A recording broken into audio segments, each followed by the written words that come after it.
Rudy, votre fille qui a 12 ans, Elle a 12 ans, ouais. a été victime Deux fois en quelques mois. En quelques mois, en fait, elle a été détruite 2 fois par deux monstres, par deux prédateurs.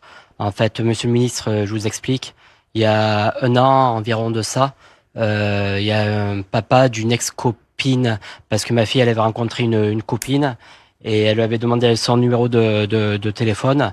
Cette copine n'avait pas de téléphone, du coup c'est le papa qui l'a appelé, qui a dit ben c'est bon, maintenant j'ai ton numéro de téléphone, tu peux appeler ma fille, il y a pas de souci quoi que ce soit.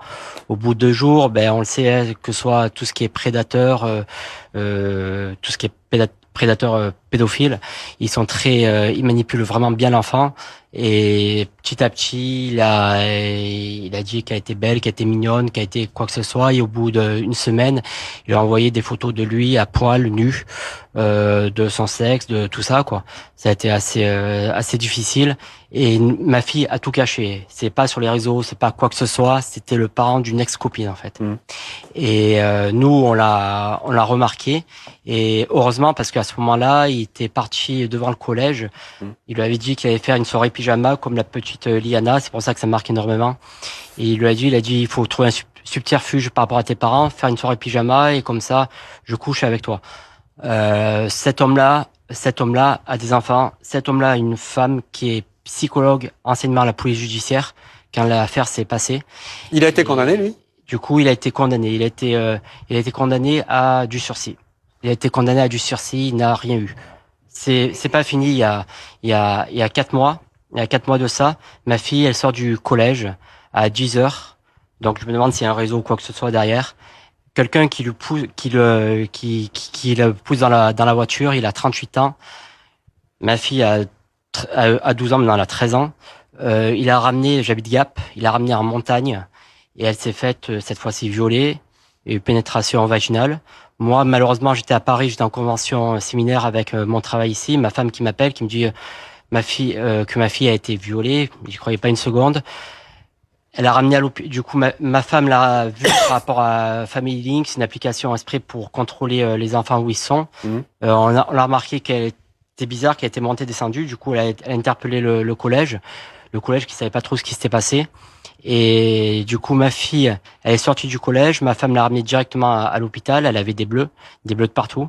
Et une constatation à l'hôpital, comme quoi il y avait eu déchirure vaginale, comme quoi il y avait énormément de problèmes quoi sur son corps. Et ils ont appelé directement la police. La police nous ont fait savoir que du coup ils pouvaient rien faire, parce que sachant qu'il n'y avait pas de nom, qu'il n'y avait pas de prénom, quoi que ce soit. Moi, le lendemain, je suis rentré, j'ai vu qui c'était. Et du coup, cette personne-là avait en fait 3 plaintes contre lui, et n'avait pas été encore jugée. Donc, et là, il n'a pas été jugé, évidemment, pas encore. Donc, ce qui s'est passé, c'est qu'il y a eu une garde à vue. Une garde à vue, la police a mis en garde à vue. La police nous a fait savoir que normalement, il n'allait pas sortir, qu'il était en détention provisoire. Que le procureur a demandé sa détention provisoire.